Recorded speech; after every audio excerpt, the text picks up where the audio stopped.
Awesome.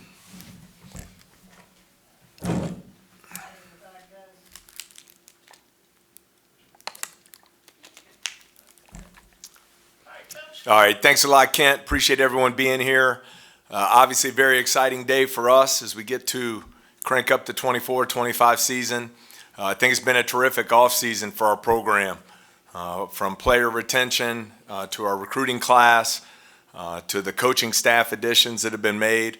It's been very productive for us, and now excited to get to take the floor together for the first time this afternoon.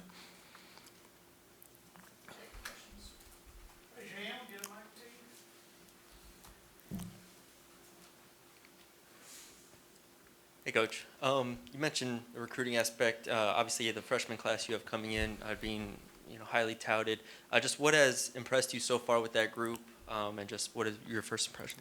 Yeah, I think, Matthew, with the freshman class, you look at 3 top 60 players in that 24 class. Curtis Givens, has been everything we were expecting at the point guard position. Just rock solid, consistency, relentless worker, and he's shooting the ball exceptionally well from 3.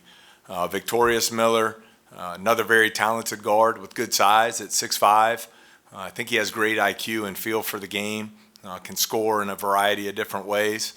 And then, also a very good playmaker. He's been one of our tops in assist-to-turnover ratio in the workouts this fall. And then Rob Miller, almost 6'11", 7'5" wingspan. He's done a terrific job with Coach Chapman in the weight rooms, gained about 20 pounds. He's up around 228, 229 now, and really talented. I think you and I talked about him when he signed. He's not a back-to-the-basket, old-school post player. He's very skilled. He shoots it well from 3, is going to be a really good player, but he also provides shot blocking with his length and athleticism around the rim. Yeah, hey, Coach. Just you guys welcome in 7 new players this year. Obviously, another big kind of overhaul with the roster. Just how have you gone about maybe this offseason of getting those players integrated with your philosophy, your other players that are returning? Because that's a pretty big piece, obviously, of kind of how you want to build this thing this season. No, it's great, Glenn. I mean, I think you look at it, there are really 3 different areas of the program that we've discussed where player retention, obviously very important. Then the transfer portal, and the freshman class I just discussed. What we've tried to really do a good job of is we just want to use the transfer portal where there's an immediate need, and I don't want large numbers there. So I'm really pleased with the 3 that we brought in, Cam Carter, Jordan Sears, and Jai Bailey, all 3 impact winning. They had, I think, a combined 46 or 47 points a game of production last year. And so excited about those 3. But as far as trying to combine those 3 different areas into one, I think the weight room, the addition of Coach Chapman to our staff, he's been fantastic there. I think that's where you get a lot of your toughness and adversity that your players face. Obviously the court, but then I think the time you spend outside of basketball. It's still important. I know the game has changed, but it's still college basketball, and chemistry matters. So team building events, whether it's going to Topgolf, going bowling, tailgating together as a team, I think all those things go a long way toward developing and building the trust of the squad. Coach, you talked about all the new players that you have coming in. Sort of, how important is the coaching staff, specifically a guy like Tasmin Mitchell, who's been there and done that with this program, was on the last team to make the Final Four? How important is he in sort of integrating those guys into the team and into the culture here in Baton Rouge? Well, I think when you talk about Taz, the first thing that comes to mind for me is the incredible pride that he takes in those 3 letters across the chest. Obviously going to the Final Four as a player, he's the 3rd all-time leading scorer in the history of the school. This university, this state mean a lot to him, and I think he's able to share those experiences with our players. It gives them an opportunity to learn from somebody who not only had success here as a player, but as a professional. So I think he's been very impactful in those areas. Hey, Coach. Maybe it's too early to tell, but just Starting 5. I was gonna say, Okay. what's kind of has any kind of identity emerged for this team? Like, how do you guys feel that you're gonna play? What are you gonna hang your hat on, I guess? Well, I love our team.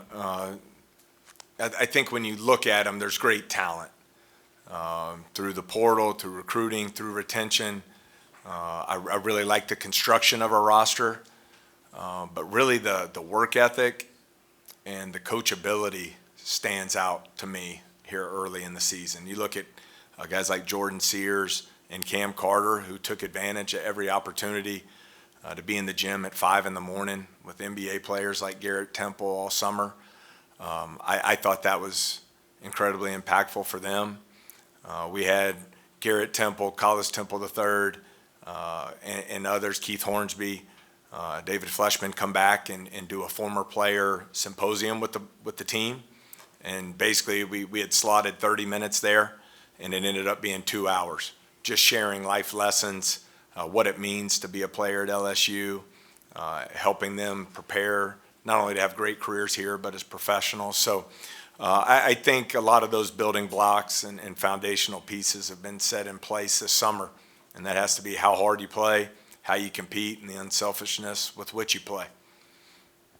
This team has made tangible improvements in year 2 last year. Where do you think this program is right now? Well, I'm fired up about the direction. Obviously, the first year was incredibly painful and difficult.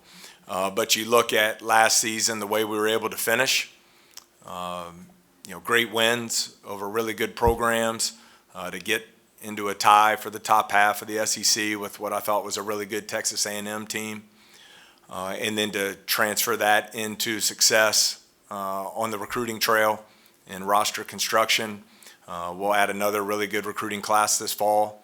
I think there's a great energy and excitement around the program. And, as I said last year, we were excited with the circumstances in year 2 to get to the postseason, but we certainly didn't come here to LSU to play in the NIT. And so continuing to build the habits and discipline and the winning culture that'll be necessary to get to the NCAA tournament will continue to be a huge goal for us.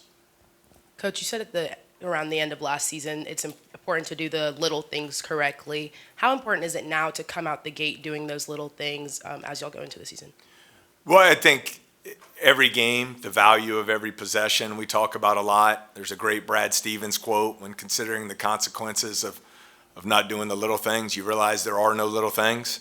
And, when you look at our resume in SEC play last year and the quad 1 wins that we had, it was good enough to play in the postseason, as in the NCAA tournament. But we didn't do what was required in November, December to be in that position. So I think it's really critical for us to build the team chemistry early, to be prepared to have success early in the non-conference portion of the schedule. We have some really good games there that'll be great opportunities for us.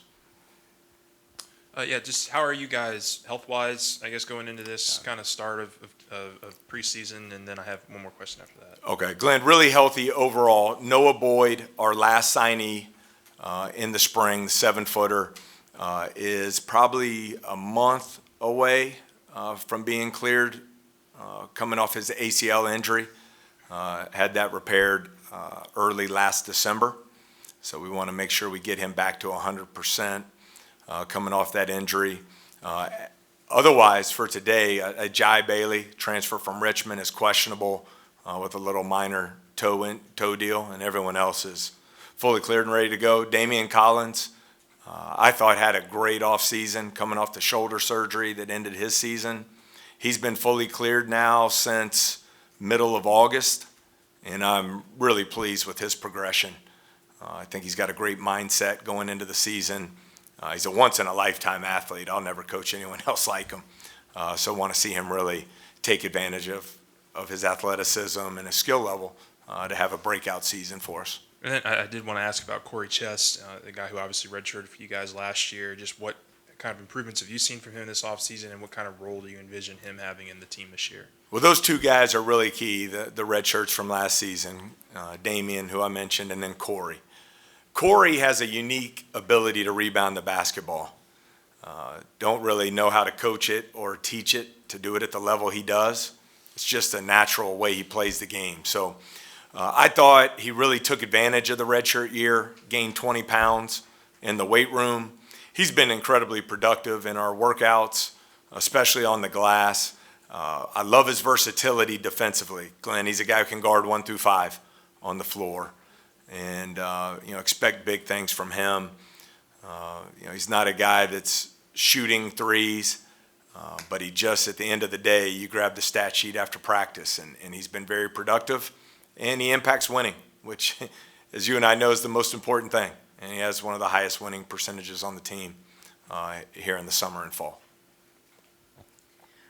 With being a coach at any level, you have a lot of unseen responsibilities. And how much pride do you take in developing and mentoring the student athletes on this team? And how surreal must it be to be able to watch them grow as a player, but most importantly, as a man off the court? Well, I think if you're in it for the right reasons, that's why you coach. I know there's an expectation and a standard to win games, to maintain the platform, but that's the beauty of the platform. You're able to provide opportunities to players, and then if you're doing it right, you get to invest your time, energy, and effort to help them become the very best they can be on and off the court. LSU provides the best platform in the country to do that. It's the greatest brand in all the sports.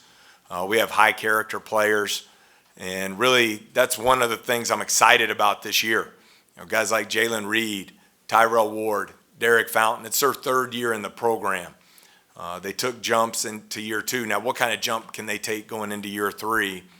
Jalen Reed's a guy, he's at 252 pounds, and he's moving better than he ever has. I mean, it's just invested all in this offseason, and now you want to see him, because he's put so much work into it, enjoy the success on the court. But it's a great question. It's really what I enjoy about coaching, is seeing players come in and develop. To Glenn's point, it's why we don't want to just live in the portal, where we just take a whole new team every year. I love recruiting a player for 2 and 3 years, building that relationship, and then watching them grow on and off the floor once they get here. And when you look at this freshman class, Curtis Givens, Rob Miller, Victorious Miller, and even Corey Chest now in that class, those are 4 guys that I called my first 2 days on the job at LSU.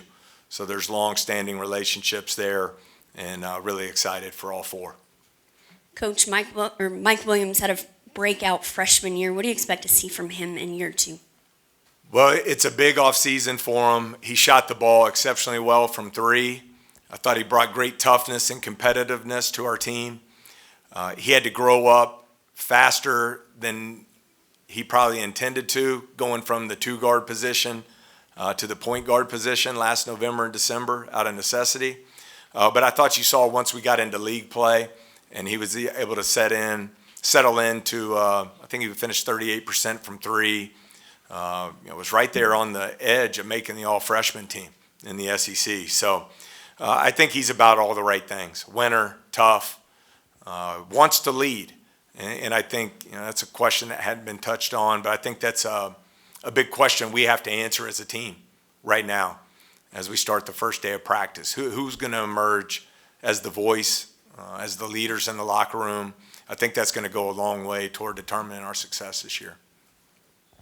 Coach, I wanted to ask about Tyron Ward. Obviously made big improvements last year just in terms of taking a bigger scoring load. Right. Do you feel like this year he's ready to step in and be like a top 2-3 scorer for you guys? Like, what have you seen from him this offseason? Yeah, I think he put in the work in the spring and summer to gain some weight. I think you've seen a little thin in this league at 6'7" on the wing. Has gotten up to around 200 pounds, has really invested well there. In league play, I believe finished 3rd in the SEC in 3-point shooting, averaging double figures last year. So I think it's a big 2 months for him coming up.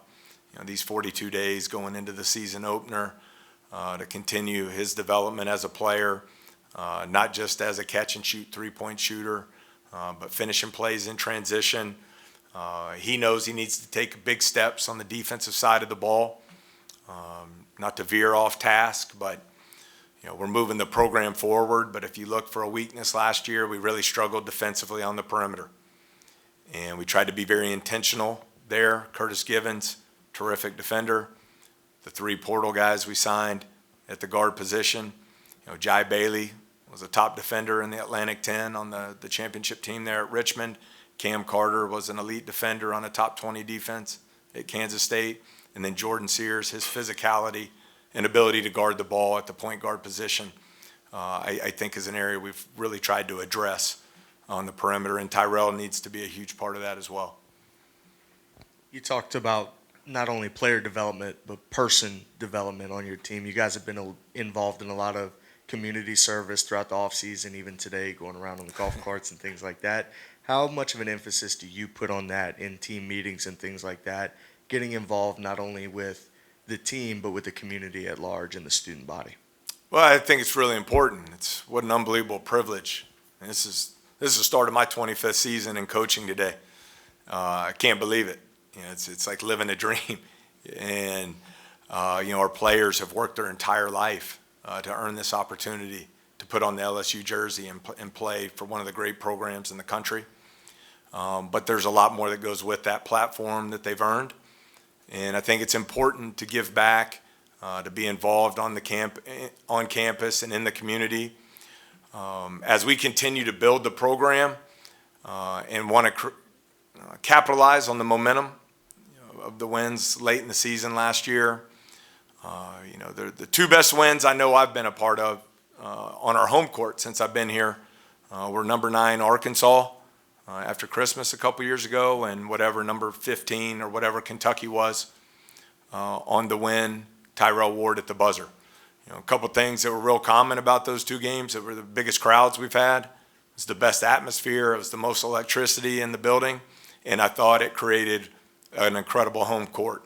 And so we want to be invested on campus in the community, continue to recruit at a high level, and get people excited about filling up the PMAC this upcoming season. How has Tradez Green's situation worked out, and what should we expect, kind of how that all works out this year? Yeah, he's all football right now. Was really proud of him getting his first touchdown reception in the home opener there against Nicholls State. But all of his attention and focus will continue to be on football, and expect LSU to make a deep run into the postseason, and then we'll address it from there at that point.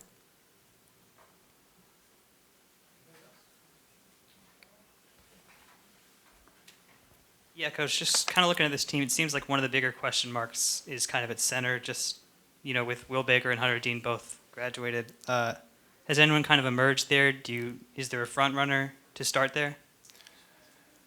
Probably a long answer. The game has changed. I think the days of needing to have 6'11", 275-pound bruiser down there, the way the game is played, are gone. I think Jalen Reed's done a great job. He's certainly not a center by any means, but at 252 pounds, 6'10", I think he's very physical around the basket. You look, there's a lot of length and athleticism in the front court. When you start talking about Damian Collins, Derek Fountain, Rob Miller, Corey Chest. So it might look a little different as opposed to basketball in the 90s where you had two centers down there in the paint. But I think it opens up a lot of spacing opportunities for us on the offensive end, and will allow us to play at the tempo and pace of play we'd like to. Yeah, Coach. Jordan Sears obviously scored the ball a ton, top 10 in the country. Has anything about his game surprised you, or maybe opened up more? Yeah, he's kind of built like the honey badger. He's quick, he's athletic, he's incredibly strong. But I've really been impressed so far with his mentality. I think we talked when we signed him. He's the only player in the country last year, 650 points, 140 rebounds, 140 assists, 75 threes, and now he's making the jump into the SEC. And he understands what comes with that. But I think just the work ethic, as I tell him all the time, he didn't come here to spend his last 8 months of college basketball to learn how to shoot or to learn how to pass. He came here to develop his mindset as an elite point guard, and that's where I'm going to continue to challenge him every day. As you mentioned earlier, you've been experiencing a lot more success each year you've been here. And kind of talk about what are like the key important factors into establishing a winning culture in the SEC, and what are your expectations for taking that next step this season? Yeah, we have a blueprint in place. I I think winning culture is what you said. Every organization has a culture. So it's a very overused word, but it's really about what goes into it. And we've tried to really establish a foundation of hard work, unselfishness, toughness, and accountability that we feel leads to a lot of joy when you have the privilege of playing at a place like LSU. So I think it's just the daily habits. It's nothing earth-shattering there, but I am very process-driven, and I think the discipline and habits that we can build within our team will allow us to get better and to be more consistent, which will obviously lead to a more consistent standard of performance on the court, which is the ultimate goal. Coach, just a lot of changes kind of behind the bench this season. Just can you kind of talk about what went into that and what those new coaches bring to your staff? Did you feel like you were lacking in any kind of area there last year? It has nothing to do with lacking. It's just trying to move the program forward and keep getting better. And I couldn't be more excited. Went 3 for 3 in our coaching hires this spring. No-brainers. First was Coach Chapman coming over from Stanford in the weight room. Very experienced. He's had multiple NBA lottery picks throughout his career. Understands the sports science, also the sports psychology of it. Has already paid huge dividends in our player development program. Coach Jalen Courtney Williams, certainly going to be a star in this profession. Coming over from Sweet 16 and Elite 8 appearances at Creighton. He's been around winning. He's been around elite coaching. I think he does an incredible job in relationships with the players, and will do a fantastic job for us. And then David Patrick, who's been a head coach. He's experienced Elite 8s out of the SEC. Another guy who's had first-round draft picks, the number 1 pick in the draft. He's one of the most well-connected people in the profession. And I can go on and on about all three. But when you hire, you want to hire new ideas, you want to bring new energy to the program, new experiences, new voices. It's been really good for me. I've learned a lot from all three, and really excited to have them here. You mentioned some of the length and athleticism you guys have in the front court. How much of a, deliberate approach was it to kind of get some of that in here, to kind of get the tempo where you wanted? I know this was a team last year. It was top 25 in pace and top 20 in free throws. Just how much of this thing is going to be driven by the speed at which you guys play this year? Well, Glenn, when I look at our personnel, that's how we want to be. We want to be a very up-tempo team. I know everyone says that in every opening press conference, but that's the way we want to play. We have a proven track record of playing that way at a very high level and a very efficient level. And so we want to recruit to that. You have to be able to shoot the three in today's game to have the floor properly spaced. But I think when I look at the construction of our roster, it really would not make a lot of sense to walk the ball up and down the court and be a half-court, grind it out, try to win 52-50 team. I think we need to really take advantage of our speed, athleticism, and length to play in up-tempo on both sides of the basketball. And I think that's the most fun way to coach. I think players enjoy playing that way. I think it really makes a huge impact when you can recruit to an NBA style of play. And I know the fans love it. So I think we have great opportunities there to build an explosive offense with our team this year. Got to limit the turnover. So we were almost 80 points a game a year ago. And if we can cut down some of those turnovers, I think it'll benefit us very well. Anything else? All right, let me Scott. I'm sorry, Yeah. do we have one more? I'm sorry, Scott. Sorry. Just your thoughts on being part of a now 16-team SEC. Obviously, it doesn't get easier for anybody in any sport, but what's your thoughts on that, and where do you see yourself in it?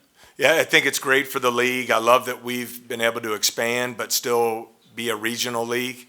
I wouldn't want to be a part of being an East Coast school that's plays on the West Coast all the time, or vice versa. So, it's the greatest slogan in sports that fits so well. It just means more here in the SEC.